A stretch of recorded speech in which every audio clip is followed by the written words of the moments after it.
Great. And this.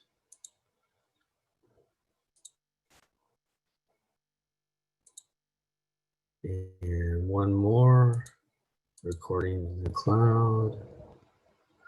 Okay, great. Okay, so now Jeanette, we are recording to the cloud and we are webcasting. You can go back to the screen share. Thank you very much.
I'm taking a moment to move some attendees over.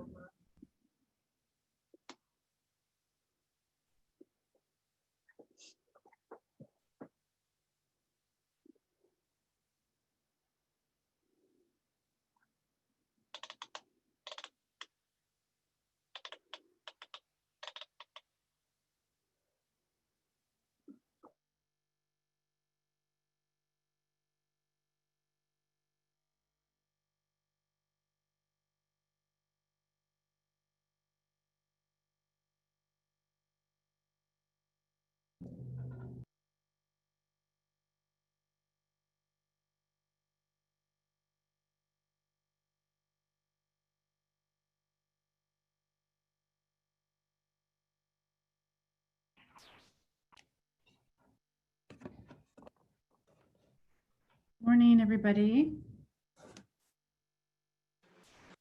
Good morning.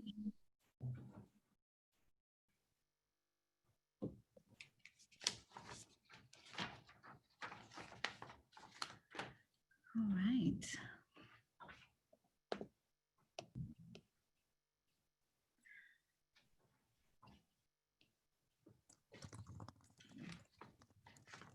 We'll give everybody a few minutes to join on.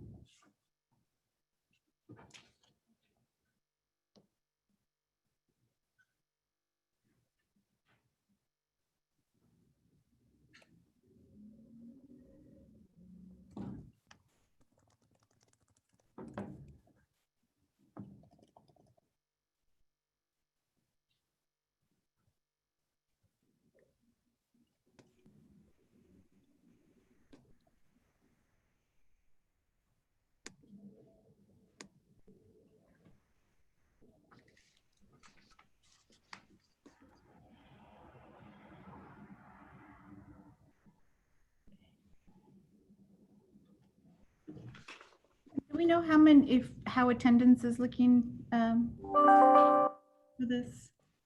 Did people confirm their attendance yet? Yes, Jeanette?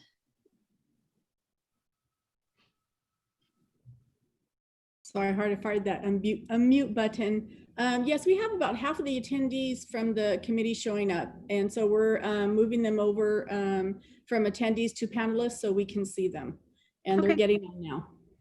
All right, so it's only 12:01, so we'll give everybody a couple minutes to sign in and just hang on for a bit.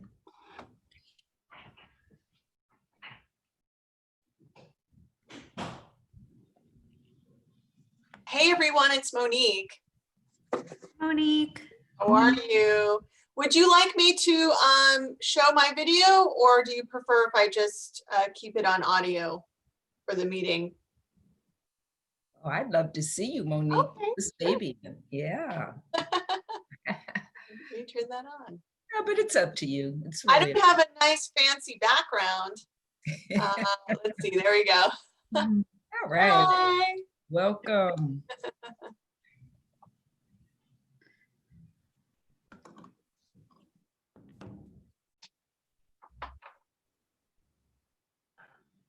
Monique, where's the baby? He is napping and his grandma's taking care of him today. So Wake him up. Yeah, right. after all of the effort we went through for sleep training, absolutely not. No, but he's good. He's walking now. He's almost 15 months. Life is kind of, I mean, that brings with it a change as well, right? They get into a lot more things when they're walking, but we also have a nice little schedule. So that feels good too. Is that your first or your last? Both. Both.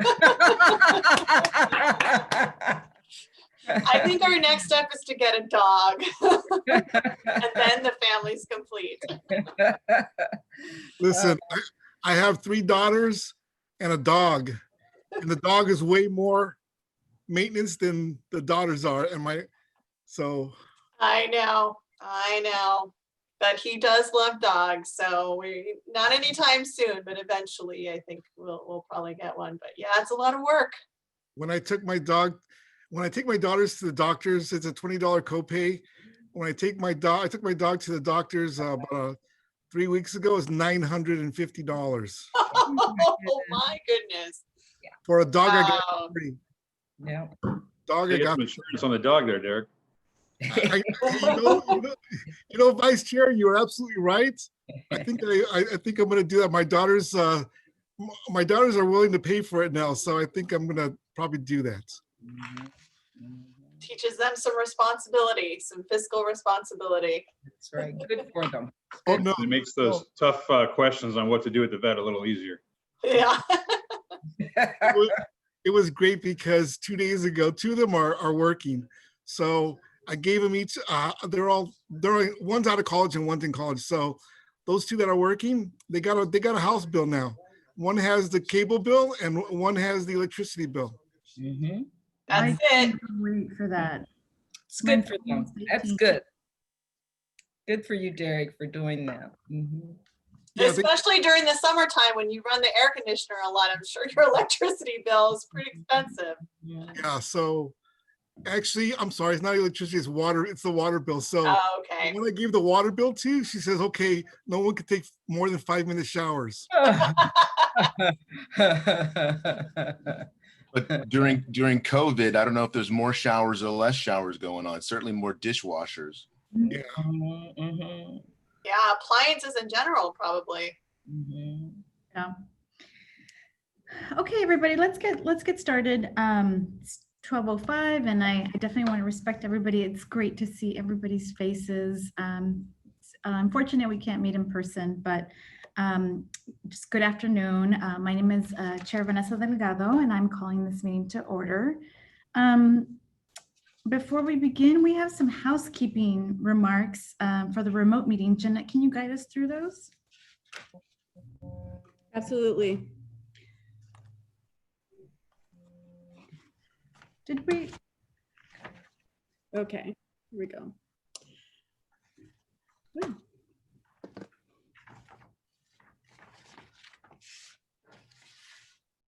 So thank you for participating in our remote meeting for the Environmental Justice Advisory Group. We will do our best to facilitate a smooth meeting with public participation. We ask that everyone be patient as we navigate this together. We have 2 formats for participation, the Zoom web application as well as teleconference. Before we begin, I want to review some guidelines and general instructions for the meeting. These are very important, so we ask that you pay close attention. Please silence your other communication devices, such as your cell phone or your desk phone. This will ensure that we are not hearing any feedback or causing interruptions during the meeting. And during the meeting, all participants on Zoom, except for the board members and the South Coast AQMD staff, will be placed on mute by the host. That means that you will not be able to mute or unmute your lines manually. After each agenda item, the chair will announce public comment. For the Zoom video instructions, for those on Zoom, if you'd like to ask a question or make a public comment on the Zoom screen, please click on the raise hand button. This will signal the host that you would like to ask a question or provide public comment and will be added to the list. If you are using Zoom on your smartphone, please tap the raise button on the bottom of the screen. And for those using the phone line only, you can dial *9 on your keypad to signal that you would like to comment. Your name will be called, and when it is your turn to comment, and the host will unmute your line automatically. Please note you can hang up and or leave the Zoom meeting at any time. And a little bit about the decorum: to please adhere to the speaker time limit. Please treat others with courtesy and civility and respect the public meeting process. Rules prohibiting the use of signs or posters remain in effect for video participation. Profanity, discriminatory remarks, comments, and obscene gestures is prohibited. Disorderly, unruly, or aggressive behavior that infringes upon the rights of others or disrupts the good working order of the meeting is also prohibited. Any violation of the above rules can result in anyone having their mic being muted and your video feed shut off, or you being dropped from the phone or Zoom meeting lines. Thank you. Chair? All right. Well, thank you all again for joining us today for this important discussion. I know everybody's going through so much personally, professionally, because of these trying times, but I think environmental justice is more important than ever. And we as board members have been taking a very active role in making sure that people aren't unjustly impacted in air quality matters as it relates to underserved areas. So with that, I did want to thank everybody for your understanding in rescheduling this meeting from July. CARB was hosting an AB 617 consultation group meeting, and we wanted everybody to be able to participate in both of the meetings since they both are very important. So can we ask for a roll call for the meeting? Okay. Retta Alexander.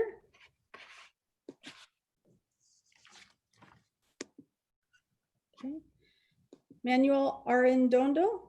Here. Dr. Beeson.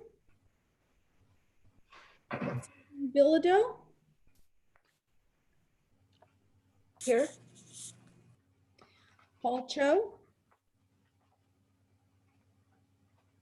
Carrie Doy. Here. Dr. Afif El Hassan. Mary Figueroa. Here. Monique Hernandez. Here. Jill Johnston. Evelyn Knight. Umberto Lugo. David McNeil. Here. Daniel Morales. Here. Donald Smith. And Rafael Yanez. He is on the line. I just promoted him to panelist. I'm here. Oh, thank you, Alicia. Thank you, Rafael. Thanks. And then Supervisor Rutherford. I'm here. Hi, Councilmember Benoit. Well, here. And it's just for the record, and Chair Delgado, obviously. Thank you. Thank you so much. All right. So that moves us to agenda item number 2, the approval of the January 24th meeting minutes. Did everybody get a chance to review those? Any comments or questions about those meeting minutes? Don't see anyone super excited about the minutes. So with that, is there a motion to move that item? Danny Morales, I so move. Mary Figueroa seconds. All right, great. Is there any opposition to those being approved? Seeing none, that's approved. All right. Let's move on over to agenda item number 3, a review of the follow-up action items by Ms. Fabian Wesson. Can you Hi, guys do that item, please? Good afternoon, and thank you, Madam Chair. I appreciate that. Again, I am Fabian Wesson, and I'll review the following action items from the January 24th, 2020 meeting. Action item number 1, email EJAG advisory group the various EJCP meeting schedules as they become available. On April the 10th, both the EJCP Advisory Council meeting schedule along with the Interagency Task Force meeting schedule was emailed to the EJAG Advisory Group. Action item number 2, provide EJAG Advisory Group information on the WAM program, which is the high school educational program. And link was emailed to the WAM program, which is Why Healthy Air Matters, on April the 10th. Action item number 3, email EJAG Advisory Group the CARE program meeting schedule when available in the summer of 2020. We had to change the name of the CARE program because CARE was already trademarked and we wanted to trademark the name. So we've changed it to CAPES, which is Clean Air Program for Elementary Students.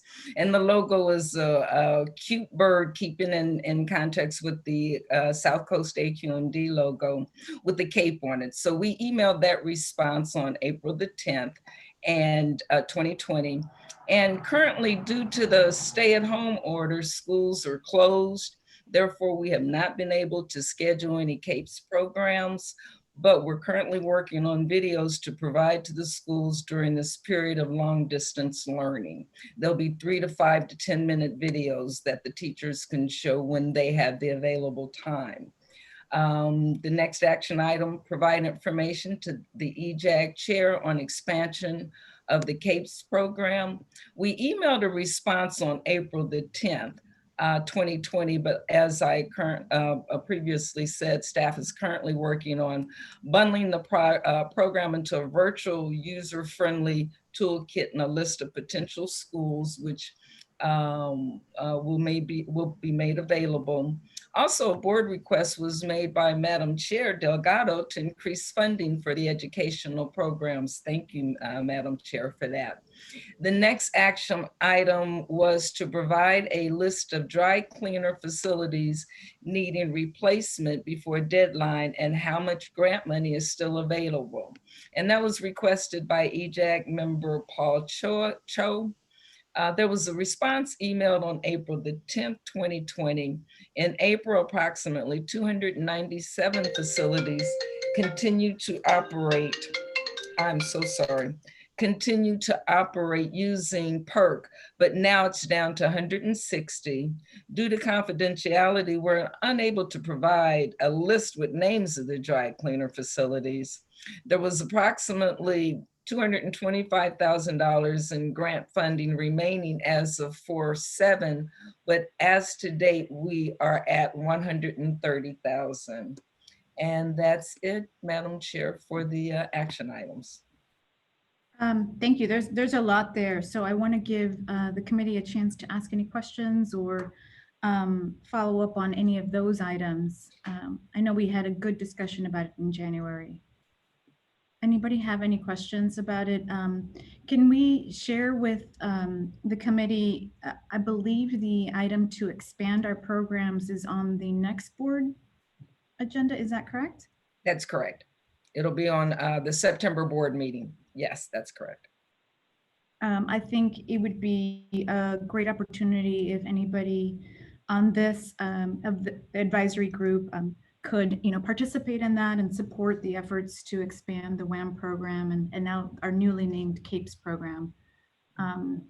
It's a substantial increase in funding that's being requested, and I did want to thank both of my colleagues on the board for really being very supportive on those efforts, and I want to just give them a chance to say anything that they'd like about all those efforts that we've been undertaking.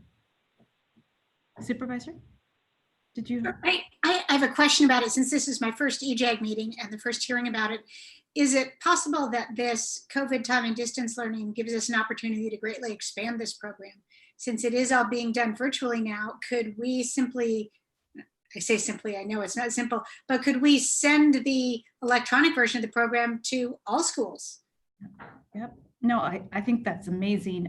Derek, Fabian, please go ahead and opine. Absolutely, Supervisor. This is an opportunity to expand the program. We have to keep in mind with long distance learning now, it is a matter of time. The kids are only in school a certain amount of time. So that's why we're doing the videos, number one. The assemblies were 45 minutes. We know the schools are not going to allow us that much time. Currently, we use certain criteria to choose the schools, such as schools being in AB 617 areas, schools being in environmental justice areas, schools being under our 2588 toxic hotspots areas. But we are certainly open to expanding to any other schools. And you are absolutely right. That is the desire, even past quarantine and long distance learning, is to be able to increase this program virtually through electronic means. So yes, you are absolutely right. That potential is definitely here. I know one of the things I'd like to do is be able to put it on my website and then have any of the schools in my districts be able to link through it through there. We've got a lot of opportunities through the board members to reach out to a much broader audience and help share this message. I'm thinking of scouting troops that would like to use it as part of their badge work. So I think we could view this as an opportunity to really increase the spread that doesn't involve as much funding as I know Senator Delgado would like to provide for it, that we should still do that. But we've got some other new ways we could try to reach people. Thank you. You're absolutely right. Thank you. Yeah, all that creativity, that sounds good. We all have to, it's going to be different in how we get the message out and expand, but I know that it seems to me that the board is all very supportive of it.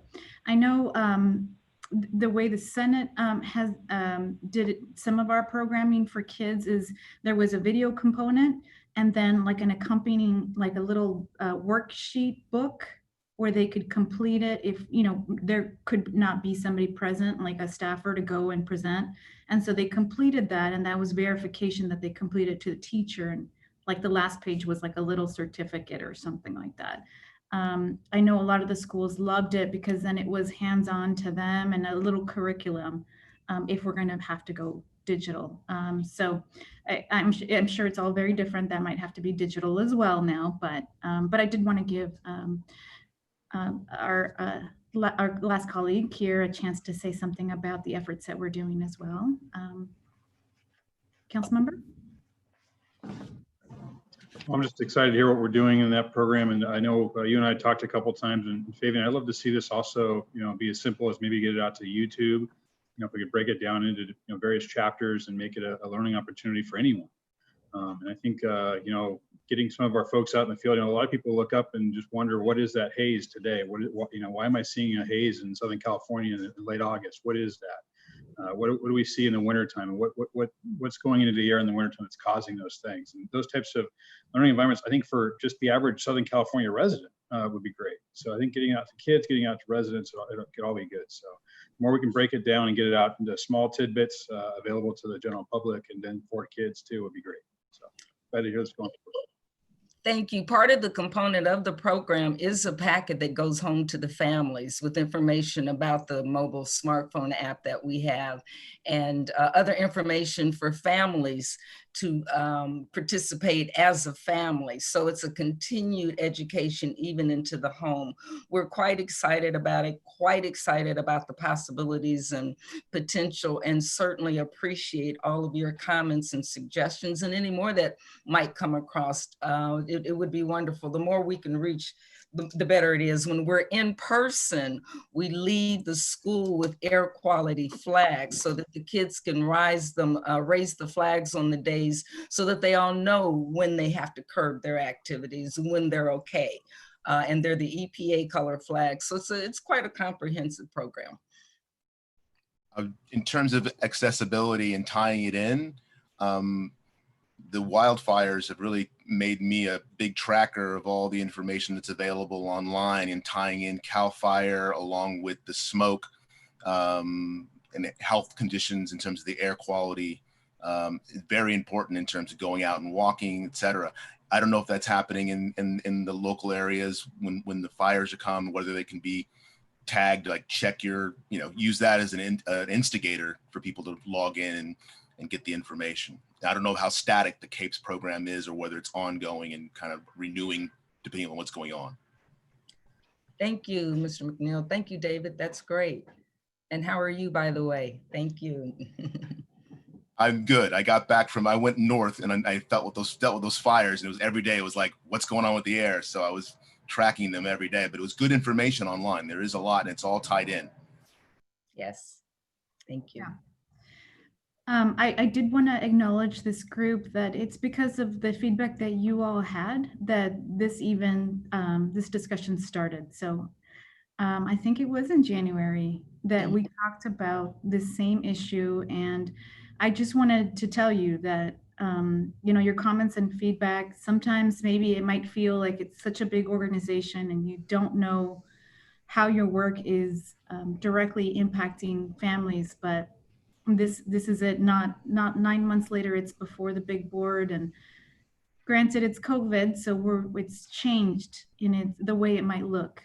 But I just wanted to make sure everybody knew that your voice was the one that came from. I certainly can't take credit. It was your all feedback that led to that discussion. So I wanted to make sure that the board members knew that it actually came from this group in January.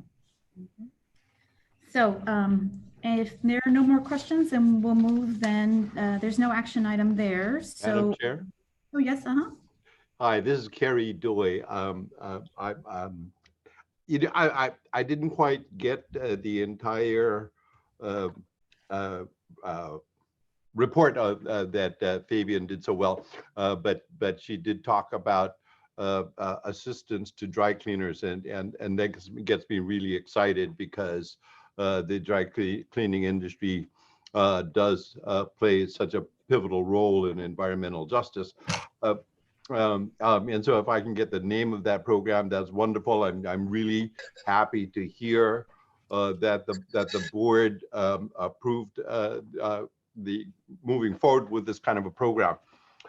But in addition to that, the restaurant industry has been devastated, and of course, because of all of their cleaning, and cooking equipment, they play a pivotal role in environmental justice. And so recently, Yelp did a survey that showed that 60% of the restaurants are closed for good.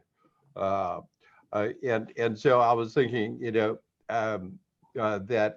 that for the remaining restaurants, in order to provide them with as much assistance as possible, including changing to more environmentally friendly equipment, might also be a good thing. And so if that program to assist dry cleaners could also be applied to restaurants, that would also be very interesting.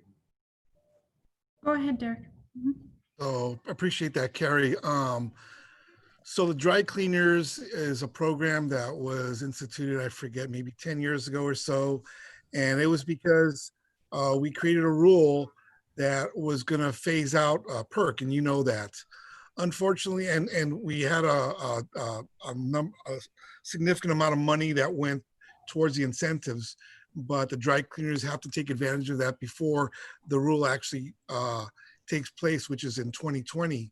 So that being said, for restaurants, it's a little bit different because we do not regulate restaurants and their cooking equipment. Now, that's not to say that if there's and this has happened actually very recently in a neighborhood where we got a lot of complaints about the charbroiler at a restaurant. So we went out there, and we got them on a Rule 402, which was a nuisance.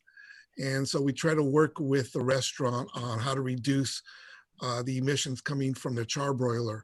But there has to be a rule for us to that essentially is going to affect the business for us to offer those incentives. Now, there's obviously exceptions to that, but right now we don't have any going towards restaurants. Thank you.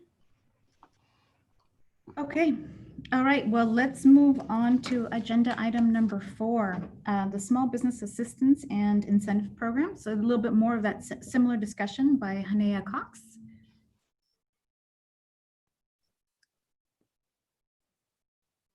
Oh, you're on mute. There you go. Thank you. Good afternoon, everyone. My name is Hanea Cox, and I am an air pollution engineer in the Small Business Assistance Office in Legislative Public Affairs and Media. So today I will be talking about small business assistance and what our office provides. Next slide. So I'll be going over 5 topics. I'll first talk about what our fee committee does, how we assist with permit and registrations, a little bit about our no-fault on-site inspections for facilities, what our air quality permit checklist is, and the incentive programs in our department. The Small Business Assistance Office, also known as SBA going forward, organizes the fee review committee, which consists of representatives from the public advisor, district council, engineering and permitting, finance, compliance and enforcement, in order to discuss and investigate fee-related issues. This committee cannot change any existing rules or regulations, and the SBA team also assists business and operators with the filing of the form for the fee review committee. Next slide. The SBA office is the liaison between business owners and operators and the South Coast AQMD. Our office offers line-by-line assistance with completing permits, registrations, and variance application forms. We also assist owners and operators with understanding and complying with the South Coast AQMD rules and regulations. The team will also assess which fees are applicable for applicants. The Small Business Assistance Office currently implements the expired permit program. The purpose of this program is to notify facilities of the repercussions of an expired permit to operate. The result of an expired permit includes violations, penalties, and possible submittal of a new permit to operate. Obtaining a new permit to operate is not quite as simple as it sounds. With the submission of a new permit could possibly result in higher permitting fees than simply renewing the expired permit, new source review, susceptibility to best available control technology, which could require new equipment or modifications to existing equipment, or public notice, amounting to additional cost to the facility. Next slide. The Small Business Assistance Office also offers no-fault on-site inspections to facilities with less than 100 employees or gross annual receipts less than $5 million. When a member of our team conducts a no-fault on-site inspection or consultation, we inspect equipment and operations and review record-keeping documents. During this consult, our team will not issue violations or impose fines, but we will advise the facility to expeditiously correct any violations that we encounter during the consultation. Next slide. The South Coast Air Quality Permit Checklist that's displayed here in the middle of the page is a screening evaluation tools for businesses seeking certificate of occupancies and for some cities, business license, in order to determine if their operation needs a permit or a registration from the South Coast AQMD.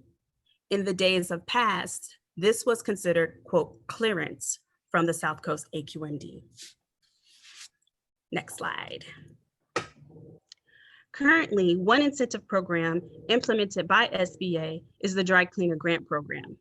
This program offers up to $10,000 for a complete a complete professional wet cleaning system, and $20,000 in grants funds for CO2 or carbon dioxide cleaning machines.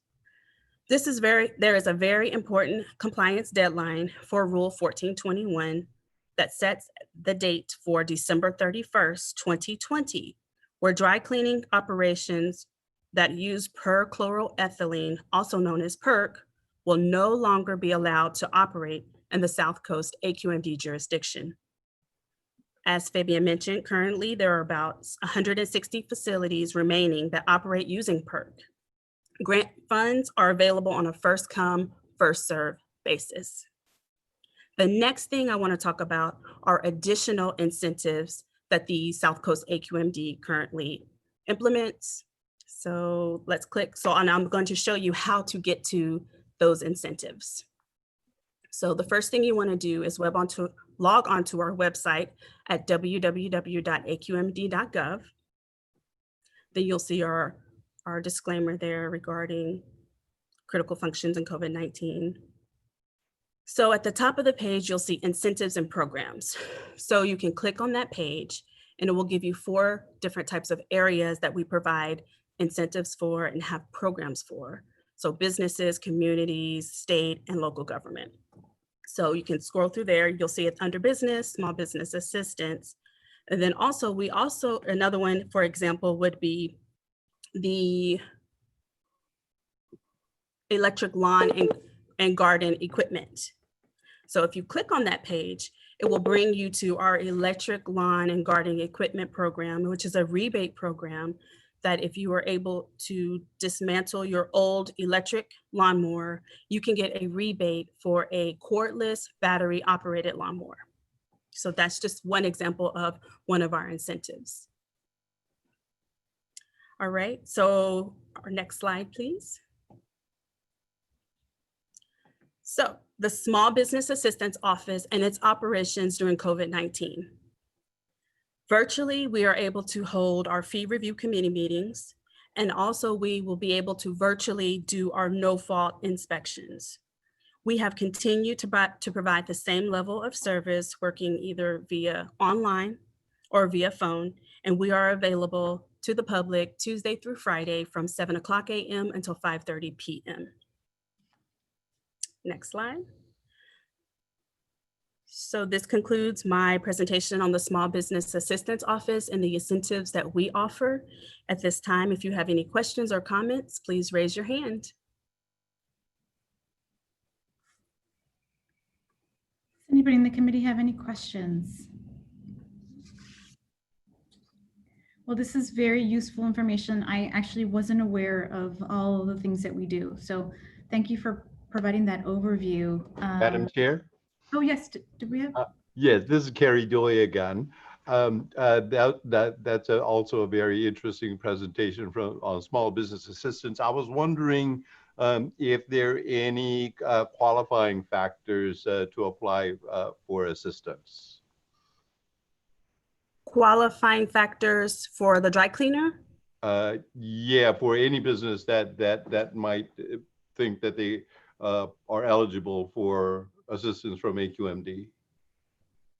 Well, for the dry cleaner grant program specifically, it has to be a dry cleaner that was currently using PERC or hydrocarbon, and this dry cleaner has to switch to wet cleaning. So it's not your standard just washer dryer type cleaning. There are actual real professional wet cleaning systems that would be approved under our grant program, which right now, it used to be a list, but now any professional wet cleaning system will get approved. And then that facility would be eligible to receive up to $10,000 for the complete system. So if they just have like a washer and dryer, they won't get the full complete $10,000. Got it. Thank you. You're welcome. And can you tell us a little bit about the outreach to the last 160 folks who are still using PERC? I know sometimes on the board level, we hear the complaints once the rule applies and it's past all the points where they can get incentives.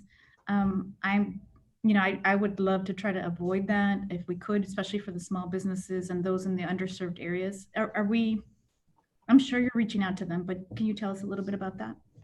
And Madam Chair, you do have, this is Fabian, you have two other hands raised, Ricardo Rivera and Rafael Yanez. Yeah, go ahead and maybe you can help me point to that because I don't actually see those. Sure. So. No worries, we'll do. Okay. Ricardo, did you want to respond to that or do you want Hanea to respond to that?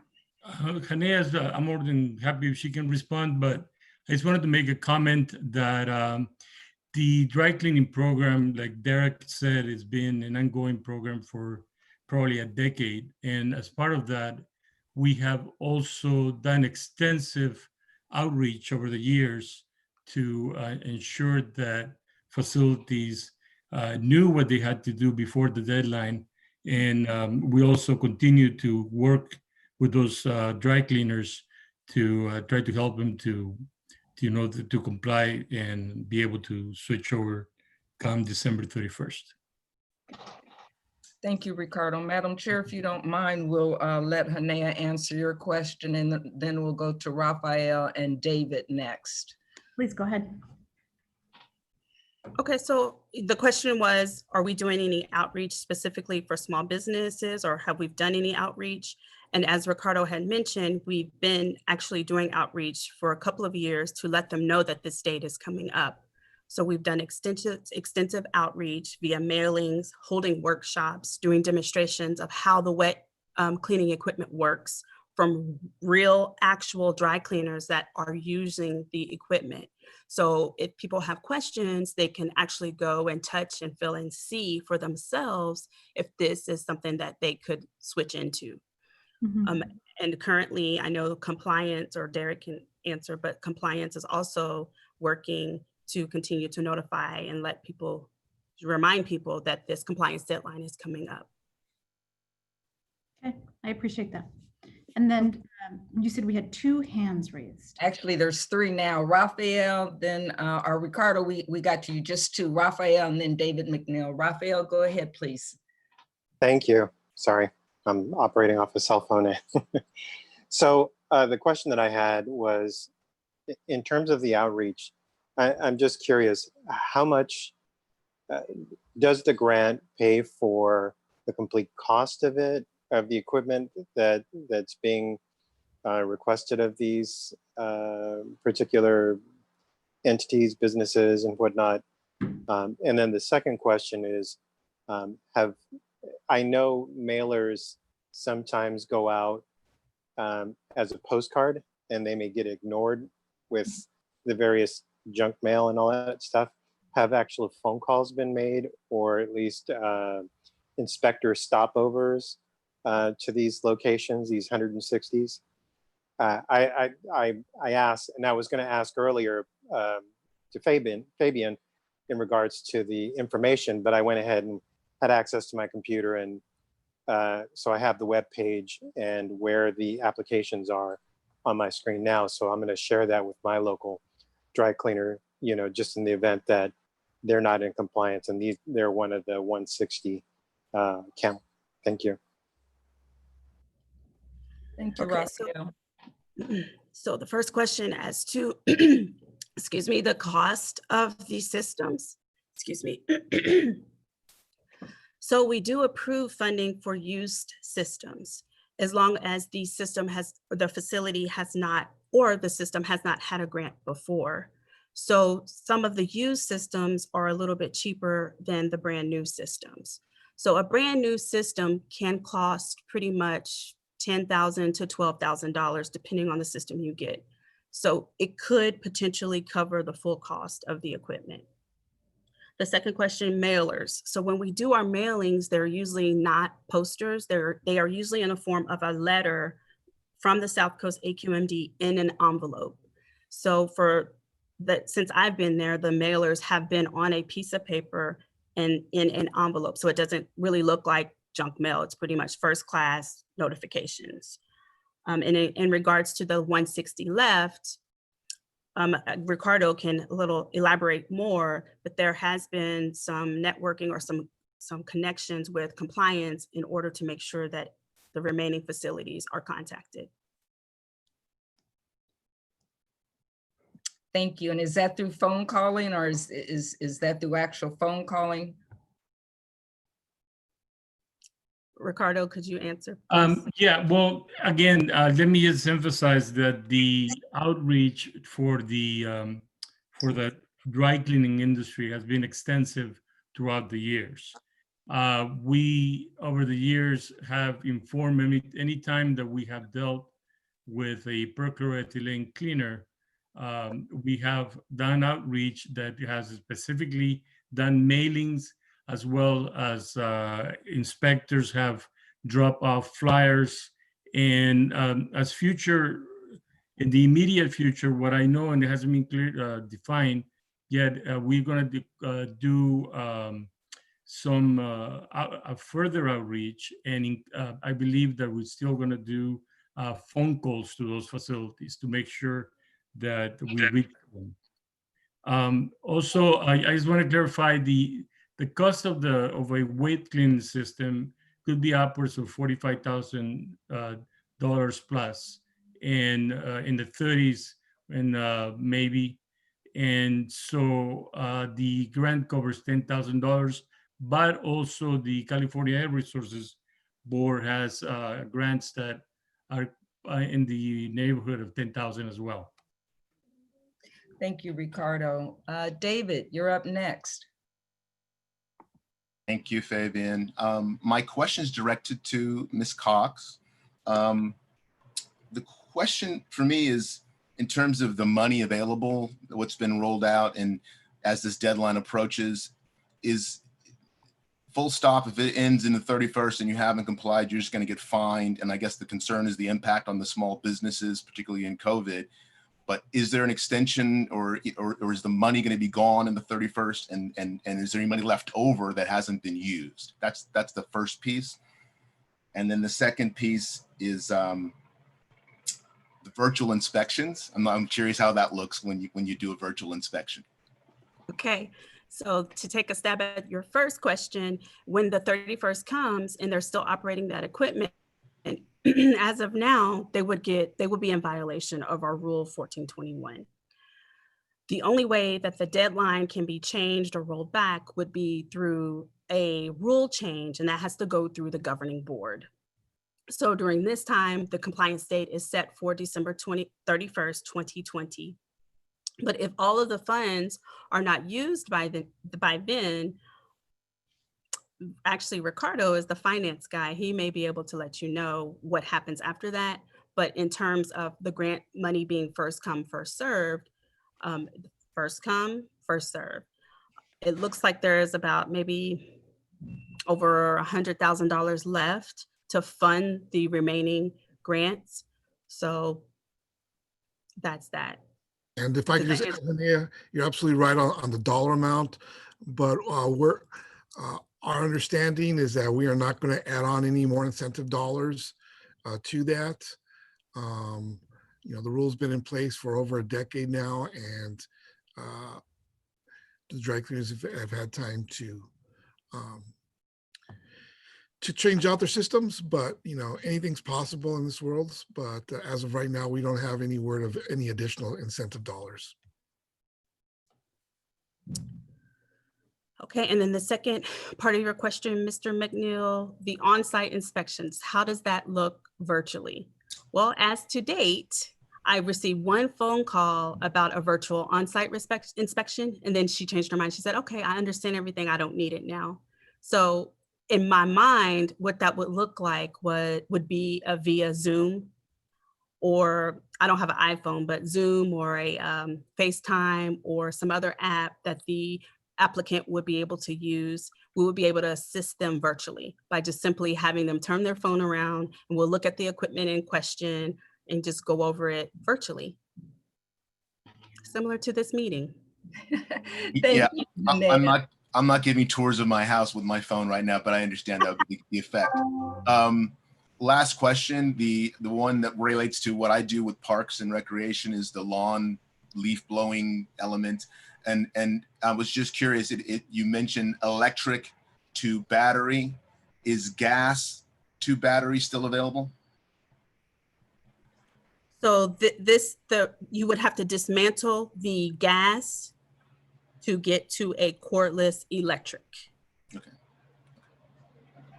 But if I can add, since you, Mr. McNeil, since you work in Rec and Parks, there's some really good electric mowers, the type you sit on,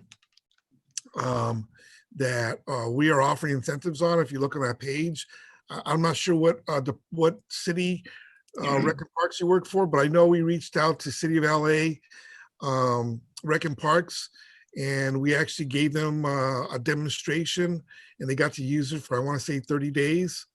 And to be honest with you, a lot of the feedback we got was, these are great. They're just as good as the gas powered ones, although the only problem is that depending on how big the park is, it may take 2 chargings to mow the entire park.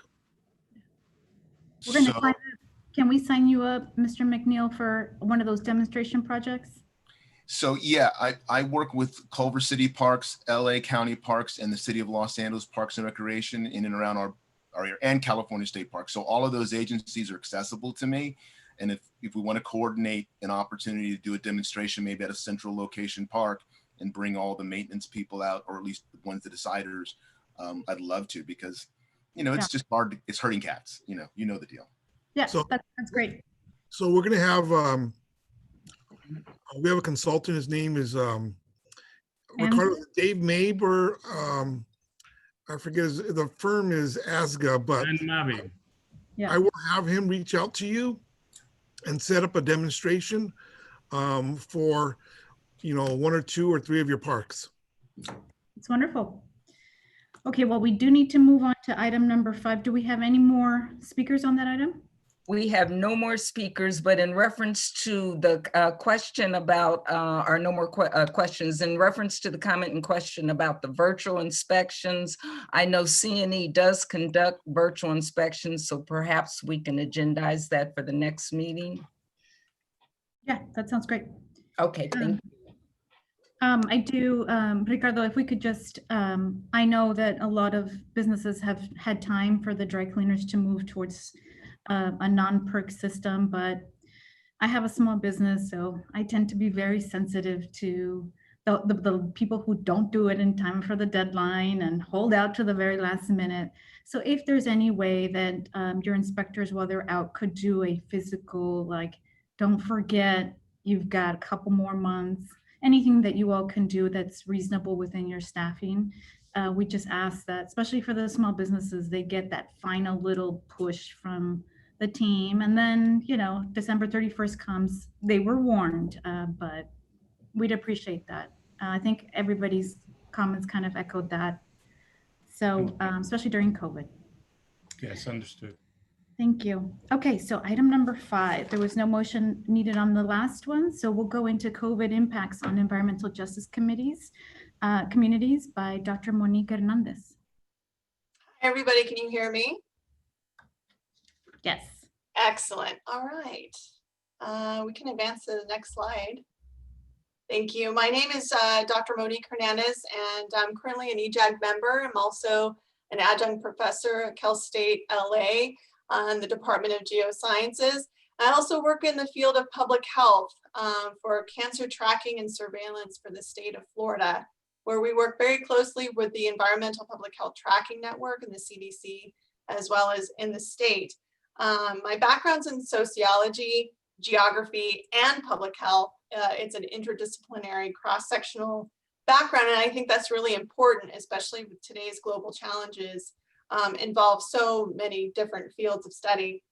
So today's presentation and discussion is really going to be about providing an opportunity for all of us to come together to talk about the challenges that our organizations are facing, as well as the implications on the communities that we serve. But before we get into the discussion portion, I'd like to go through a little bit of the statistics on COVID and how they've been impacting our community. Next slide, please. So specifically, I'm going to cover some pandemic statistics. Unfortunately, some of the slides are already about a month outdated from our last meeting that was moved to today. So I'll just give you some updates there verbally. And I did want to frame this in terms of the social determinants of health, in that people's health is really a multifactorial process, right, of exposures, not just to the natural environment, but to their social, emotional, all of this, their well-being is impacted by a lot of different things. And some of the current science and research that's emerging, linking our ambient air quality and COVID risk. And then we'll move into the community discussion. Next slide, please. Next slide. Thank you. Okay, so just to give a little bit of description of the terms that I'm going to be using today. Many of you have become much more familiar, I'm sure, with terminology and epidemiology, or the study of disease, given the COVID pandemic. So we look at a number of statistics, and each of these statistics can help to tell part of the story, different aspects of the story of what's going on. And I think it's important to differentiate what they do. So total case counts gives us a sense of the total burden of how many people globally or within a region are impacted. And it also helps us to understand as far as the needed resources for maybe PPE or hospital equipment. And it also helps to track trends over time by demographics and different population groups. These can be looked at in terms of averages or daily counts. There's a lot of different ways to slice and dice the data. Then you can look at distributions or percentages of total. And that is a nice way of really understanding, okay, among a population, say LA County, what proportion are affected in this age category, or what proportion of the cases are diagnosed among racial ethnic minorities. It understands a more of a comparative distributional approach. And then the more complicated statistics are rates, case rates, or mortality in rates. And that does also track the number of newly infected people or new deaths. But what it does is that it adjusts or accounts for population differences. So obviously in an urban area, you're going to have more people living there. You're going to have more cases compared to a rural area that may only have, 10,000 people living there. But one way to compare that is by adjusting the rates to account for the population differences and sizes. And we can also do that by adjusting for the differences in the age distribution. A lot of COVID infection risk for mortality is much higher in the elderly. So if you're looking at a retirement community, for example, they're gonna have a higher risk of death just by way of being elderly, right? So when we want to compare a community that is on average older to maybe a college community that is on average younger, we want to adjust for those ages. Once we adjust for that, we can make comparisons and really start to identify the differences. Okay, let's move on. Next slide. Enough about that. Next slide, please. Thanks. So this is the national overview based on the COVID tracking project as of a month ago. And we were in the height of the increasing cases, deaths, and hospitalizations after the relaxing of stay-at-home orders post Memorial Day. So we had, almost 48,000 test results done at that time, 3.9 million cases. We are now at 5.8 million cases. And at that time, there are about 135,000 deaths in the country. Now we're at 172,000. So that is just 1 month difference. The charts actually look a little more a little better now as far as their declines. They're starting to decline nationally, both in terms of incidence and death. Next slide, please. This is the California dashboard board with statistics. It was a month ago. So in California, we now have almost closer to 700,000 cases. And these are just of those that we know of. Remember, we only know of those cases that have been tested and confirmed. We are now at 12,000, over 12,000 deaths in California. The reason I show this graphic is because we're starting to see a percentage breakdown by gender, age, and race closer to the right-hand side of the slide. If you look at the gender, female, male, right? The proportion of the population is about equal. Those gray lines indicate the proportion of the population. The red bars indicate the proportion of infections. So that's about apples to apples, right? 50% of females are infected, 50% of they represent the population. The age breakdowns, you're starting to see the difference here. So in the age category 18 to 49, that age group represents 44% of California's population, but 60% of the infections. A lot of the infections are being diagnosed in our younger age group. Then looking at race and ethnicity, Latinos lead the proportions of infections, and it far outpaces what they represent in terms of their population. So they represent almost 40% of the population, but 56% of the infections. Next slide. This is also the California dashboard, but looking at mortality. So again, if we look at those proportions on the right side of the screen, we start to see even greater differences between gender. Males are affected at a higher proportion than females, and the elderly are affected at much greater proportions. They only represent 16% of the population, 65 and older, but 76% of the mortality. So this gives you an idea, again, why we adjust for age when we're looking at rates between populations or geographies.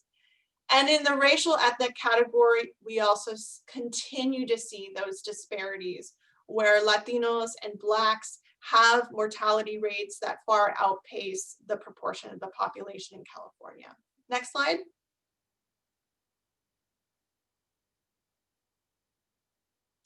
Nationally, we see on the left-hand side, the incidence rates break down the actual or accrued. This is not adjusted for age. And on the right-hand side, the age adjustments. So in both charts, you see that Black, Indigenous, Pacific Islander, and Latinos have a higher incidence rate of infection than the white category. When you adjust for age, the disparity is even greater. So that just means that there is a higher number of deaths among our younger folks who identify as Black, Indigenous, Pacific Islander, and Latino that are driving those higher age-adjusted mortality rates.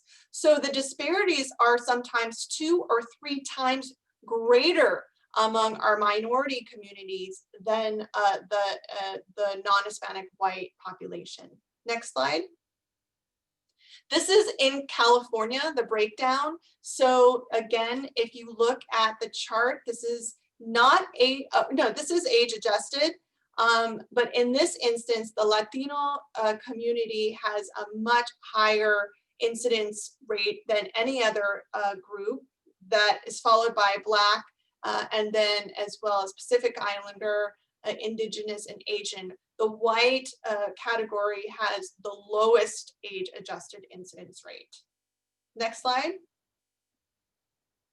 When you look at infection rates by community, by poverty, non-poverty status in Los Angeles, this is cases per 100,000 residents, looking at the difference between Central LA, South LA versus South Bay and West Side, just between the months of April and May, you see a greater disparity that's growing over time. And on the right-hand side, when you collapse all neighborhoods in California based on poverty, or low poverty status, you also see that the high poverty neighborhoods have a much higher incidence rate than the low poverty neighborhoods. Next slide. This is from the California Department of Health, the rankings of the county incidence rates. Again, this was as of July 22nd, and you see the top ranked counties being LA, San Bernardino, Riverside, Orange. This was incidence rates that they look at for a 14-day period. So it's a much shorter window. You're really assessing what's going on in the current time period versus since the beginning of tracking. So you also need to understand that temporal band. So in this sense, this was end of July. These are our communities. This is the AQMD jurisdiction, right? The South Coast jurisdiction. So we are right in the heart of it. Next slide. And I really want to couch this in terms of a social determinants of health framework. So our health outcomes are really a process of the places where we live, where we learn, work, and play. Even though we're now at stay at home, every experience that we've had in our lives, it influences our health outcomes. So access to healthy foods, to health insurance, housing, transportation, education, these all influence our health outcomes. So it's important to understand that it's not just about necessarily coming into contact with somebody who's infected. It's all of the factors that influence our risk. Next slide. So I just wanted to quote Ibram X. Kendi from his book, How to Be an Anti-Racist. I think this is important for us to understand. He states, a racist policy is any measure that produces or sustains racial inequity between racial groups. An anti-racist policy is any measure that produces or sustains racial equity between racial groups.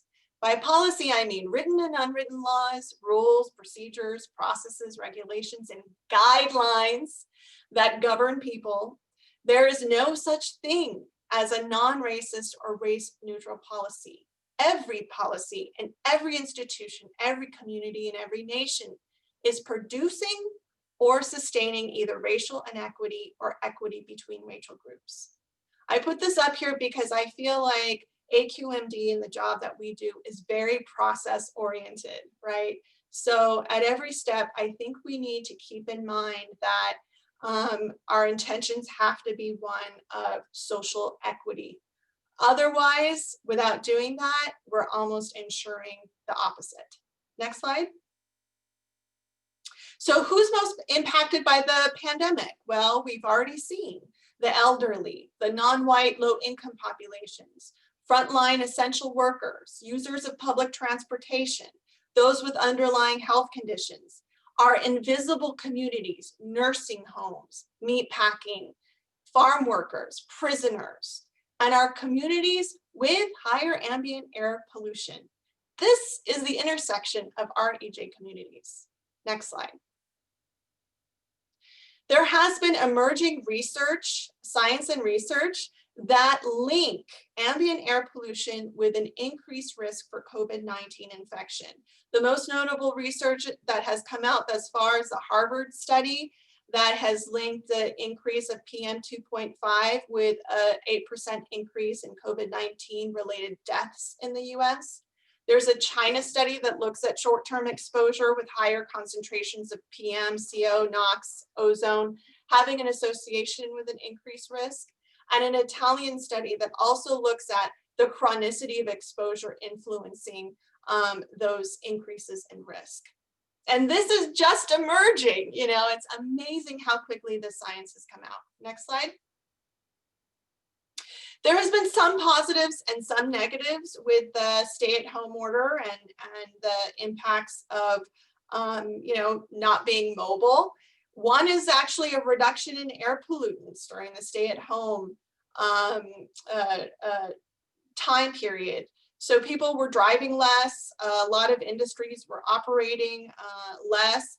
And so we started to see about a 25% reduction in decrease of some PM 2.5 during that initial stay-at-home period.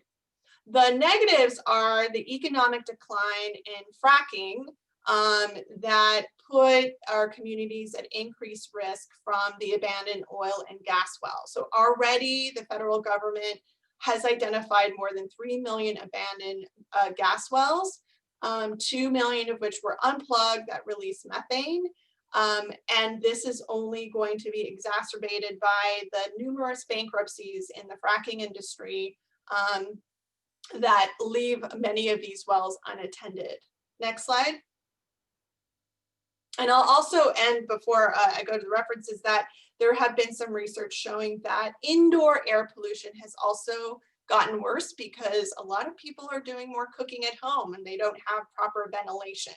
So if you're not going to environments where you work and play and learn that are healthier than at home, then your exposure is actually going to be worse. So these are the references that I used for my presentation. And now we're going to go ahead, if you can advance the slide to the next slide, please, or our first topic on community impacts. So what we really want to do is understand the challenges that you all have faced as a result of the virus and the impacts you're seeing affecting environmental justice communities since the outbreak of COVID-19. So I think we'll go ahead and open that up for discussion.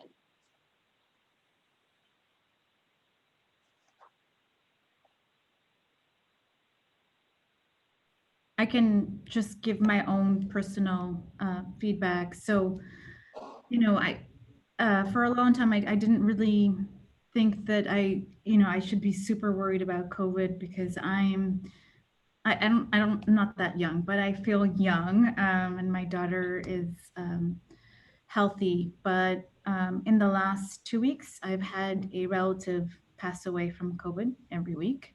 I have one of those big Mexican families, and so there's an aunt who's currently dying from COVID in the hospital right now. And I probably at this moment have 8 relatives that have it. Almost all live in Los Angeles, from Boyle Heights to all underserved areas. I worry because they don't have good medical coverage. I truly appreciate the effort that you've placed in this, and I'm just really, really worried about the impacts in Latino communities that I've seen, and it just doesn't seem to be lessening where the data seems to be lessening in so many other areas. And because they have jobs that they have to go to, I don't know what to do as far as how can we help or what can we do. That's the part where I'm at a loss, but I'd love to hear feedback from the rest of the group. Madam Chair, we have Carrie Doy, whose hand is raised, followed by Rafael Yanez. Carrie, go ahead, please. Thank you very much. That was a very enlightening presentation. Vanessa, I feel for you. I too have had people close to me that have passed away, and it's a very difficult thing. And so I think that we need to be able to take our jobs, not only our 8 to 5 jobs, but our jobs as members of this society, our jobs as members of this EJAC very seriously, and plot out a course towards recovery and do whatever we can do. The presentation really helps to arm us with the information that we need to be able to do a better job. So thank you very much for that. My only question is, how can I get a copy of these slides? Can it be sent to us? Absolutely, we can get it out to the whole committee. Not a problem. They are also included in the agenda packet that you received. Thank you very much. Okay, we also have Rafael, followed by Dr. El Hassan and Mary. Hi there. So I had a question for the chairperson, Ms. Delgado. I'm curious, you mentioned in your opening remark about this particular and how you were impacted. I'm just curious, when you said you felt you were relatively young and you had a younger daughter and all that other stuff. Were you saying that you really didn't pay too much attention to the virus or felt that you were like less at risk? And I'm curious as to, because I've been trying to understand, I live in East LA and Boyle Heights, of course. And I'm trying to, you know, and of course our area are the most affected by it. And I'm just curious as to, I don't understand the rationale as to why people weren't taking it more seriously earlier. And trying to understand, and I'm just trying to get your personal perspective as to why you felt that it really wouldn't affect you. Yeah, no, I think that's an excellent question. And one of the reasons why we see some of the social patterns that we're seeing. And I really did feel like this wasn't something that was going to be close to me. It felt rather removed. One of the families that I was talking about, they live in Boyle Heights, and to see the number of my cousins who are getting COVID, and to see some of my relatives that have underlying conditions dying, but they're 60. I don't consider that elderly in the way that I thought of COVID. I would like to do something more proactively, and I appreciate the previous speaker saying we should take our responsibility on this committee more seriously, and this data is showing us that air impacts contribute to the problem. And I would like to do something very proactively about it. And I struggle with knowing what that is, because it seems like such a big problem. But yeah, honestly, Mr. Yanez, I felt like, okay, this is not something I need to worry about necessarily, but I thought business and all that, but I was really wrong. And it's something that just seems to be growing in a lot of the communities that I work and live in and care about. Yeah, that's the sentiment that I'm trying, that I was trying to understand what's going on. And why people weren't taking it so seriously. And, because I see, neighbors, and I see, people walking on the street in the community, and I'm terrified. I'm terrified, and I'm fearful for my family, my kids' safety, when I see people just not really paying attention to the public warnings. And so I was, curious, because I'm an essential worker too, although to a lesser extent in terms of my exposure. I'm not out there literally on the front lines and stuff like a lot of these healthcare workers or some of the sanitation workers that collect, the refuge every day, and the people that are going out and maintaining our sewer lines and stuff here for the city of Los Angeles. But I'm concerned because, I've had a couple of exposure risks at the workplace, because I do continue to go into the workplace a couple times a week. And, it's scary, especially with, having an underlying condition and all this other stuff. And I'm just trying to, I've been trying to wrap my mind around what is it that we can do? What message can we get out? And I was thinking, is it because Spanish television or, radio is not really putting the message out? And, so I sat down and it was literally watching throughout the night, a couple nights ago. And I see that message there, but I wonder if the politics of it all, for instance, this rhetoric by the president and other, quote unquote, leaders that are just playing down the idea that, oh yeah, it's not real. It's going to go away. It's like the flu. But yet I have friends that have gotten it and have been exposed, and at first they were just kind of like, oh yeah, it's like a party, and I was like, no, it's not. This is real. And so when they finally got it, because they were looking to get it in order to try to gain immunity, and when they got it, they were like, that's the worst thing I've ever been through in my life. And I'm like, what mental, and these are educated people. Yeah. And it's like, what were you thinking about? You know? And now this immunity that you have, it's only good for what, 2 months, 100 days, if you're lucky, depending on your risk of exposure and you know what we understand.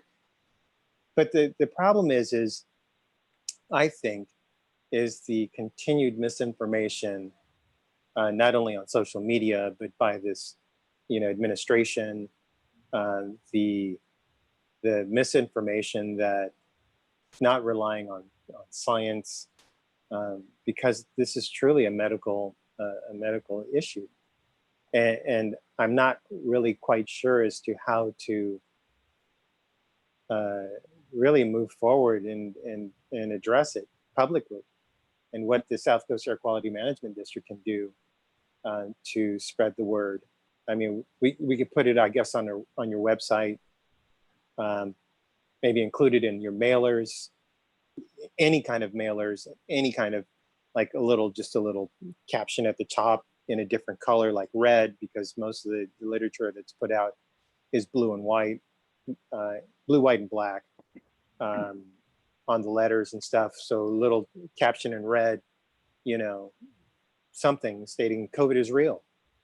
And I encourage everybody, because, and I'm not sure, you know, I'm sure Monique would have pointed it out, but, you know, we have a potential of a twin pandemic occurring.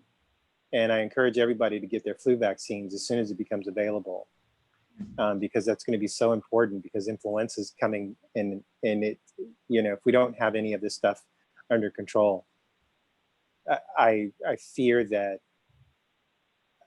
this country is in for it. We saw the statistic that Monique was saying about the increase just over a month's period of over 100,000 people, and 100,000 infections. And they're predicting that, you know, the numbers will grow to 150,000 more deaths by the time we reach the election. So I don't know. Thank you. Thank you, Raphael. Dr. El Hassan, how are you? We've got 4 more hands raised, including Dr. El Hassan. You're on, Dr. El Hassan. Welcome. All right, thank you. And thank you for that very excellent presentation. And Vanessa and Raphael, you know, your points are extremely well taken. There have been a number of issues, and I don't want to take everyone else's time because I want the other speakers to talk, but there have been a lot of issues that I have seen in our environmental justice communities that have made things more difficult. The misinformation has certainly been part of it, but also the situation that people are already in terms of family structure has made things very difficult. Parents who work very often use grandparents or some of the elderly to help take care of children. And that has all of a sudden become a big issue, because children, even if they are not having significant symptoms, can be very contagious and could endanger the life of the elderly. I am seeing some of that, where the family structure and the way things were being done before COVID can no longer be done. And with kids now being at home and needing even more intensive attention because they're at home, they're not at school, and someone has to take care of those children, it's made things a little bit more difficult. Public transportation now is a risk, as well as you know, any other type of situation where a lot of people are crowded together. And what was mentioned before very nicely was issues with healthcare. People are starting to lose their healthcare coverage, and in some areas, some clinics are even closing down, or were at least temporarily, because of COVID. And even when they're opening up, very often there's reduced access to care in those clinics. I actually got a statistic that as much as 10 or 11% of practices in California may shutter because of COVID. And where are those patients going to go? And that's going to be an issue as well. And not everything can be done over the phone. People still need to be examined, need to get the health care they need to get the screens they need. And that actually brings up another dimension of this, is in a community that is already underserved medically, if there is a reduction in the preventative care for people with diabetes, people with other chronic conditions, that really does set up those patients for a worsening outcome from coronavirus. Because diabetes, heart disease, lung disease, especially if they are uncontrolled, predispose you to an even worse impact with COVID than you might have otherwise had. And that's very unfortunate. Raphael brought up the combination flu and COVID. I am also terrified by that. We've unfortunately nicknamed that Fluvid. We're not sure what's going to happen. We hope that there's less flu because of less exposure to each other, because more people are at home, but we don't know what's going to happen. And what happens with flu and COVID together as co-illnesses in one single individual. So there's a lot of concerns, a lot of issues that we do need, that I think this committee is the perfect forum to help with the environmental justice communities, because as was mentioned very eloquently, there is a disproportionate impact to those communities, and we need to help those communities. Thank you, Dr. Hassan. Thank you. We've got Mary coming up next, followed by David and then Retta. Hi, Mary, you're on. Hi there. Thank you so much. So this is Mary Figueroa, and I'm out in Riverside County. We've got some serious issues out here, and it's based on the population that we have. And it's a very diverse population in that the lower part of the county seat basically is agricultural. So the Coachella Valley for us is an area that early on brought a lot of attention to us, partly because as essential workers that are down there, they also are probably the most at risk vulnerably with all of the factors that we're looking at. They not only have a lot of the health factors, but as Dr. Hassan just pointed out, we are a healthcare professional underserved county. We have less healthcare professionals available to our population than most other areas in the country, actually. That by itself poses a risk. When we're talking about who are the ones that are being affected the most, if you look at the figures, and the figures that are being provided are exactly what we've always talked about, the Latino population is out in the front. And that is primarily because a lot of them are the essential workers, and they do not have the privilege of staying home and Zooming and being on computers in order to attend to any kind of work. They have to be out on the front lines, actually being impacted by contact with other individuals. And here's the other aspect. In looking at social media, and social media can be dangerous, I'm telling you, in looking at social media and some of the posts that come out, the racial hate that is evident out there comes through the posting on the social media accounts. For example, there was a point about 2 months ago where Riverside County had a very high level of infection rates and hospitalizations. And it came to light that some of them were coming in because we were allowing some of the Imperial County patients to come in because of the need. Imperial County was overwhelmed, and so Riverside County opened its doors and allowed them in. Well, right away, the impact from that decision turned into a racial issue, where all of a sudden it was like, oh, they're letting in all of those individuals that are fleeing from Mexico, and they're coming across the border, and they're coming into our hospitals, and they're coming. This is the kind of mentality that started putting itself out there.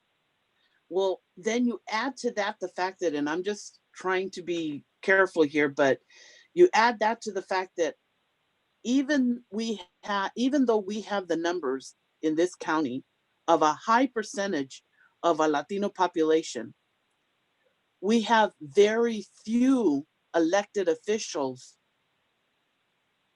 out of the Latino population there. Very few. Out of our county board of supervisors, only one of them, Manny Perez, is a Latino and has been the first Latino in decades.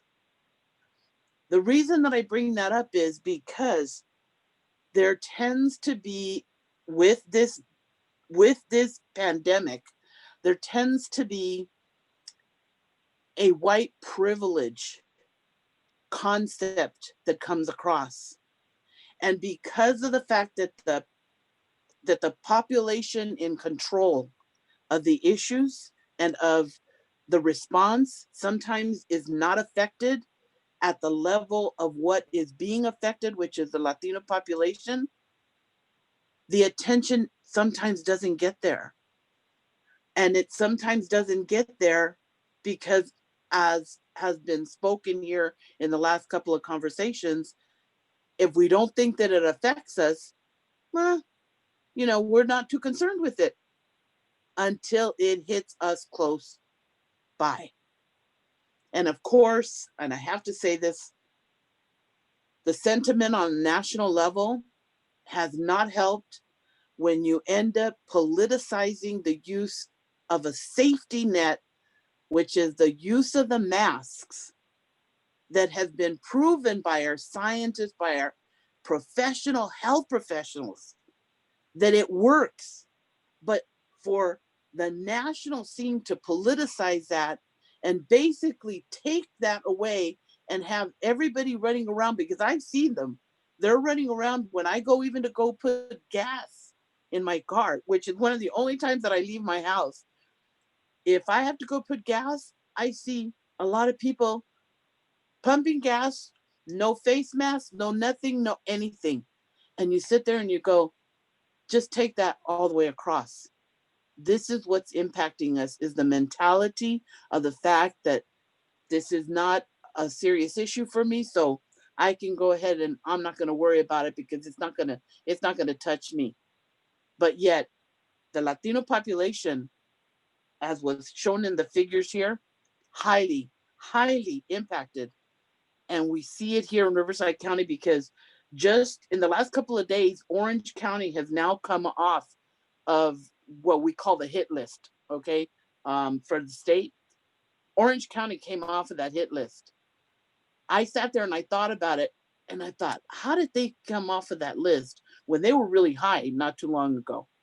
Well, my only thought is, think of the population in Orange County. Do they really have that high of a risk of a population out there?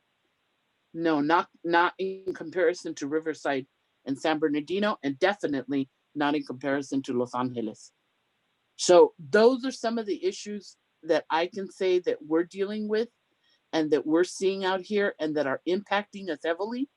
And again, a lot of this goes back to our environmental justice needs, because of the fact that, unfortunately, some of these communities that are the ones that are being highly impacted have been highly impacted for years, because we grew up in those communities, and that's why we have asthma. That's why we ended up being in the community, because our communities have a high pollution area, period. And so then you add this onto it, And all we're doing is inflaming the ethnic gap that has already now, with this particular pandemic, been put on the front line. And that's what's happening here. So that is my comments as far as Riverside. So thank you. Thank you, Mary. That was very powerful. I know that we are getting close to time on this meeting, so or I think we've probably elapsed it. Do we have any more speakers on that item? We do. We have two more committee members that have their hand raised, and then we have a member of the public, Yvonne Watson, that have their hand raised. Would you like to attend to them all? Yes, let's give everybody some time to give their remarks. This is an important item. Wonderful. All right, David, you're up next. Go ahead. I'll take a quick minute. There were two things that really jumped out at me. Dr. Hernandez's presentation obviously is very timely. And that question was asked, what impacts are you seeing? Certainly it's touching a lot of people. My takeaway from all of this conversation really is, and this all falls under the social justice umbrella, whether it's Black Lives Matter or any social injustice that's happening now. But I think the access issue, because our healthcare is dependent on taking care of the most vulnerable, and right now we're exposed. Certainly the health disparities that we see in the Black and Brown communities are a reflection also of the lack of access to healthcare, as well as lack of access, I think now, to the kind of community meetings and conversations that can happen in real time. So in terms of trying to figure out a way, absent the churches, right, where everybody goes and can get a message that talks about protecting your family and protecting your health, outside of the community groups that meet in large scale, we have to amplify our voices online. We have to amplify our voices in our virtual meeting settings to follow the county health protocols. So I think just putting more information to county health information out there, like the presentation we just saw, resonates. How do we amplify that to communities that don't get that information? And then certainly medical clinics and available facilities for getting tested, for learning practices, to getting sanitation equipment or whatever they need on the front lines, or just to live in the homes. Lastly, I just wanted to say fracking was in there, and the COVID impacts on oil gas exploration. I know CalGEM, which is one of the sister agencies under the Resources Agency for the state of California, has really stepped up their game in terms of analyzing abandoned wells in and around the Baldwin Hills, actually in and around all of California, but they're really getting serious about trying to limit the amount of abandoned wells that are not being used, or proper abandonment of wells, and more importantly, idle wells, limiting the amount of use of idle wells so they're not, causing impacts to the environment. So they've been an aggressive take, and following them and their new rulemaking with regards to oil abandonment issues. I think that's something important that we should all do in lockstep to try and improve the air quality in California. I'll leave it at that, and I thank you all for your time. Thank you, David. We have Retta, and then if the committee doesn't mind, we'll take the member of the public, since this conversation is all germane right now. Is that okay? Mm-hmm. All righty then. So you're up, Retta. Thank you. Well, first of all, my condolences to Veronica Delgado about your family members who you've lost. I'm sorry to hear that. You also mentioned that part of the concerns you have were related to access to healthcare for many of them. And I think that in addition to our concern for the air quality and the correlation of COVID and health impacts on environmental justice communities, I think we also need to be aware of and supportive of initiatives on the state, local, state, and federal level for improving and ensuring access to healthcare for everybody, whether you call that Medicare for all or single payer healthcare or what, but it's all in there together. And I think whatever we can do, if not as a body, but as individuals, to support efforts in that regard, I think that would help meet the needs of our environmental justice communities. But thank you all for your comments. I really appreciate that. Thank you, Retta. Yvonne, you're on. How are you doing, Yvonne?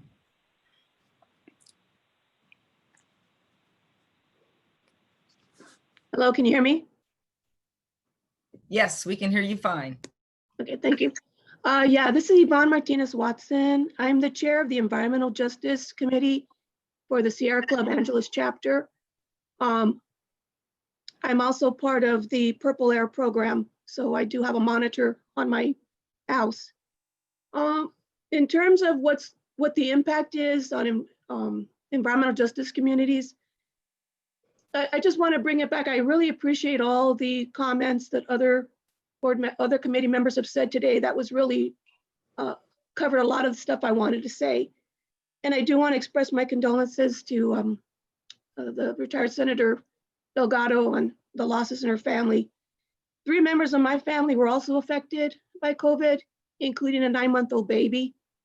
So yeah, the fear is very, very real. And as the senator will remember, I live in the city of Montebello, and we are one of those cities that has been very hard hit, along with our neighbor city of Pico Rivera, where I also have family members there. I have family members in Azusa. And for the ones in Azusa, they have jobs where they cannot do it at home because it's outdoor jobs. And so they've been hit not only by COVID, but also by the smoke from the recent fires. And since this is the AQMD, we can't forget South Coast Air Quality Management, the air basin here suffers from very high levels of pollution, including ozone. And we have been suffering through more than a month of very high pollution levels throughout the basin.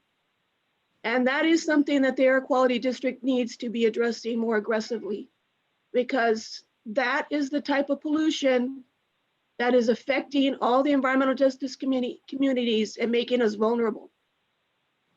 We are being made vulnerable from decades of exposure to oil and gas emissions. I grew up in near Santa Fe Springs and the Santa Fe Springs oil field. And I live here about a mile away from the Montebello Hills oil field. So we do have those. We do have exposures from other types of pollutions, air pollutants. We have traffic pollution. And there's just so much affecting us in our communities. And this is the reason why our health has already been impacted. We've already been softened up for this disease. And I believe that's the reason why it is taking such a huge toll on communities of color, disadvantaged communities, low-income communities, SB 535 communities. It's just, we need to be supporting the both state and federal bills that will protect us from these sort of impacts, such as what CalGEM is doing right now. We just had a bit of a setback with SB, I think it was 435 or 345, where we're trying to get a 2,500 foot setback around oil and gas wells. We just had a whole bunch of new wells permits approved by the governor. We need to be supporting these things. And the air agency needs to be making sure that your voice is out there, supporting anything that will protect public health and help us, because we're the ones dying, we're the ones suffering. I've been self-isolating since the beginning, since a week or two before the official notice, because last year I almost died twice. I had respiratory failure. So I know firsthand what it's like to be on a ventilator. And I'll tell you right now, I have made it sure, I've been ensuring that all my family knows you don't want that to happen to you. It is not something you come back from easily. I was just barely starting to come back from it, and all of a sudden COVID hit.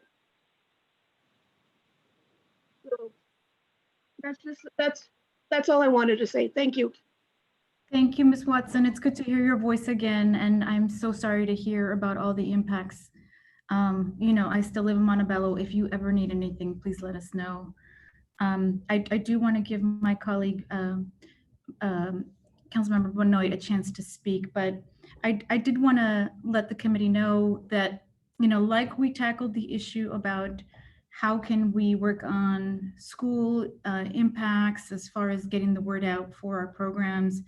I consider this a call to action for all of us to think of ideas of how we can, you know, help the situation. And I know all your voices are loud, and we can communicate digitally and continue this conversation. And I'm ready and to do anything that you all recommend that we can do to help. So Councilmember, please go ahead. Sure. Just first, I want to thank all of our colleagues on this body, all the great comments so far, especially Mary Figueroa from Riverside there. I think you're hitting on a really good point. You raised a lot of really good points, and I really appreciate it. I grew up in the Coachella Valley. I grew up in the part of the Coachella Valley that's very different from the rest of the Coachella Valley, I know. And when I would have had the opportunities to go out to the thermal and Mecca and work in those areas, and I did, I actually did computer work out in that area for a couple different companies for many years. You're absolutely right. That part of the valley is very different. And you know, the leadership we have across the valley, it's changed with our current supervisor, and he's doing a great job. But I agree with you, the other supervisors are having a difficult time relating to this until it affects them. And for some of them, it's actually had to personally affect them, and it has. You know, one supervisor, she's gotten it, her husband has gotten it. In fact, I saw a picture of him just recently on social media. He's carrying around an oxygen tank because of it. Oh, wow. So they are being affected, but it is true. I think it's hard for a lot of people to understand how this really affects them until it affects their family. One of the things I'm hearing from some of our supervisors, especially in San Diego or other counties, is that the contact tracing, a lot of it right now is coming back to the most likely culprit are family gatherings. And those are tough conversations for all of us to have. I had to have this conversation with my mom just recently. Mom, we can't do that. And, you know, it's those ideas of, well, it's been a long time, we want to get together. We can't yet. You know, we can't, you know, especially for us, those of us that have been lucky enough to get all the way through this to this point and not get it. You know, why take that risk now? You know, hopefully we're close, you know, and I know it's going to be a while, but we're closer every day, hopefully to a vaccine or some other means to kick this thing. But it's going to be a while before that vaccine gets to everybody. But my hope and prayer is we get there, and for some of us get there without having to go through this. But it is absolutely, from everything I've heard and read, either you're having a very painful day or weeks, or you might not know you have it. So it's just tough, and it's tough to get that reality through people. But I think the biggest thing a lot of us can do is have those tough conversations when we can, especially with our own families. So, but thank you for all the concerns you raised, and also my heart goes out to you, Vanessa, and keep it up, and we'll all get through this. I thought it was 2, but now I don't see it. AB 345. Thank you, everybody. I especially want to thank Dr. Hernandez for bringing this issue before us. That was very comprehensive, and I'd love to share it digitally. I think everybody should hear that. It's a great tool. Thank you for that. You're welcome. There were 2 other topics for discussion, but you know, I'm sure we'll be talking about this in the future. Yeah. We have one more. We have one more public caller. Caller ending in 990, 323 ending in 990. If you go ahead, please.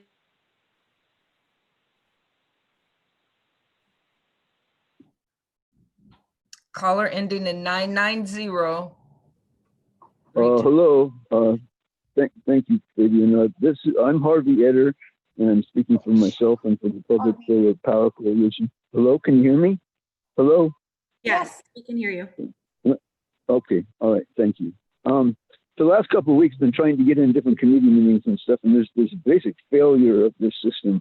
I heard some talk in the back around the last board meeting since the Brown Act is under threat, and I think that's especially important to the EJ folks. And I'd like to know what's happening. Is there a governor's meeting on this? Anyway, but okay, these numbers, excellent condolences to the pain, death, and suffering.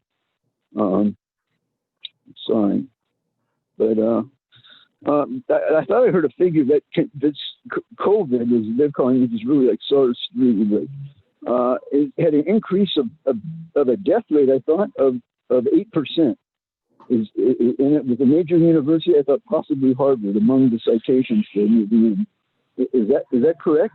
What is that number? You know what I'm referring to? No.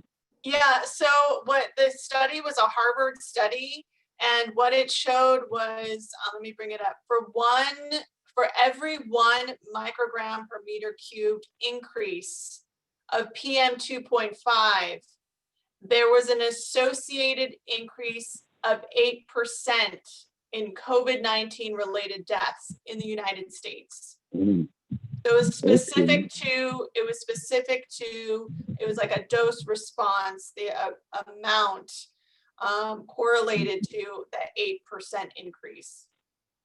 So for every 1 microgram meter cubed, as if you go up, 2 or 3, then that percentage also increases. And is that an arithmetic or geometric increase? Or? That's just in the exposure and the amount in the air. All right. Okay. All right. Thank you. But I'm concerned that the UN's had numbers come out in the last 2-3 months, and they said that 500 million to 2/3 of a billion people are going to be put in marginal situations. For instance, they said we'd only have that number at $1.90 a day to survive on. Then all the discussions they're having now, the economists a couple issues ago, $100 billion for vaccines, about $15 per. And I've also, something came out recently that said that the recombinant RNA may only be up to 50% efficient, effective, and a third people aren't going to take vaccines anyway. And the work that's been done on pneumonia, you see Pfizer and Merck doing that, and that is preventative for people. 4 million die a year from pneumonia, and a lot of kids, and that's what this is, the body count. And that I don't think they've really looked at using the 13 and the 23 pneumonia shots or any extrapolations in what's going on with that, and how it specifically affects as class analysis for people and etc. There's something we could do there, I think. Anyway, just have to be quantified and put into the numbers now. You say a trillion cases, we almost got a trillion deaths now. Trillions is a million. And the air district says each premature death 10, 20 years in the district from air pollution is worth 9 million social costs and $16, which has gone up from $03 plan, 07 plan to $3 million. Anyway, all the money that the Congress is spending now doesn't even meet the social costs that our district's using for our own numbers. We have to get these to EPA and this involves also with our group we'd like to talk about later and expand that we're totally ignoring the melting of the Arctic and using methane and this so-called from the trash systems, and this is what we're circulating the drug-resistant antivirals, antibacterials, antifungals, and putting it through the system. We didn't have to report these deaths in California. Thank you. Bye.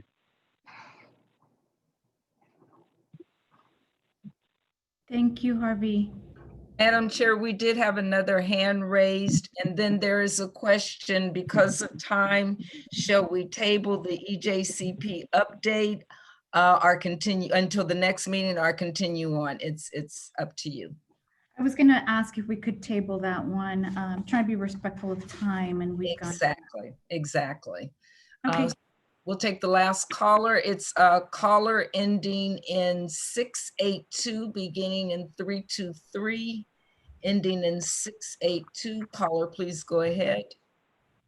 Hello, I was trying to find out when public comment was going to be given. I presume now. My name is Dr. Tom Williams, Citizens Coalition for a Safe Community, and we're quite concerned regarding an AQMD issue between MTA is having a goods movement plan. And in the goods movement plan, they talk about equity almost at least every page, if not every paragraph. And Excuse the me, sir. equity, Excuse me, sir. This would only be public comment on the particular presentation that we just had. If we could have you come back during regular public comment, we would really appreciate it. okay, number 9. Thank you. I was Thank trying you to find so out much. number 9 was coming. Thank you. Okay, appreciate you. Thank you. Okay, so we're gonna thank you for the discussion. We're gonna table item 7. And then item 8, is there any other business that anybody would like to bring up at this time? Just mindful that we've run over. Any hands raised on other business? And if there's suggestions, we could also put it on for the next agenda, just given that I don't want to rush anybody through this meeting, but maybe we could send those in to staff so we can put them on the agenda for next time. And then that takes us to public comment. We did have that speaker who was ready with his items, so we can take him, Fabian. Mr. Williams, if you would go ahead, we can now have you for public comment. Okay, again, Dr. Tom Williams, Citizens Coalition for a Safe Community. We are currently reviewing the goods movement plan of the MTA. We're quite concerned in that they are trying basically to claim equity for low income and might say low educated truck drivers, basically, and for goods movement. And we're quite concerned that they are putting equity ahead of air pollution. We are quite concerned regarding the severe air pollution from the ports of LA and Long Beach all the way to central LA City. And we're recommending railroad from the ports to the high desert corridor, which was planned about 5 or 6 years ago. But there's an issue of equity. And the equity is part of your issues as to, do we want to promote truck drivers or do we want to promote railroad to the Inland Empire? So that's basically the issue, just trying to raise it for your consideration at a future date, especially since you are also involved in warehouses, railroad yards, and a few others. So we'd like to get a definition of equity and how it applies to goods movements and to the warehousing and rail yards. Thank you. Thank you, Mr. Williams. Fabian, do we have any other public comment speakers? I can't see from my screen. No, Madam Chair, that's it. Okay, so that takes us to the last agenda item. Number 10 is our next meeting date. It's October 23rd for your calendars. But again, if you have any suggestions about any of the topics that we talked about today that we didn't get a chance to speak through, please forward them through staff and we'll debrief online. Any questions, you can go to Jeanette Short, and I really appreciate everybody's time. This discussion, I have a lot to think about from this discussion, so I appreciate everybody's honesty and feedback. All right, thank you. Have a wonderful rest of the day. Take care. Likewise. Take care, everybody. Stay safe. Bye, everyone. Thank you. Be well. Bye, everyone. Bye. Thank you, Vanessa. Thank you, everybody.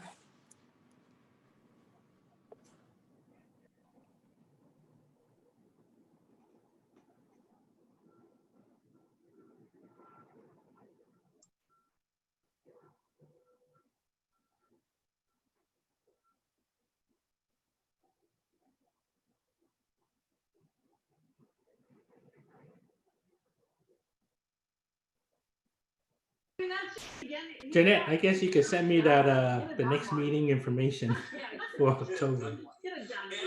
Oh, for September? What was that? He has a mentor that he meets with once a week, so he gets to meet him.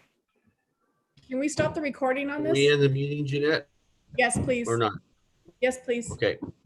Okay, the recording stopped. I think he could take it off of streaming. Let me get the Hey, we got one person still raising their hands.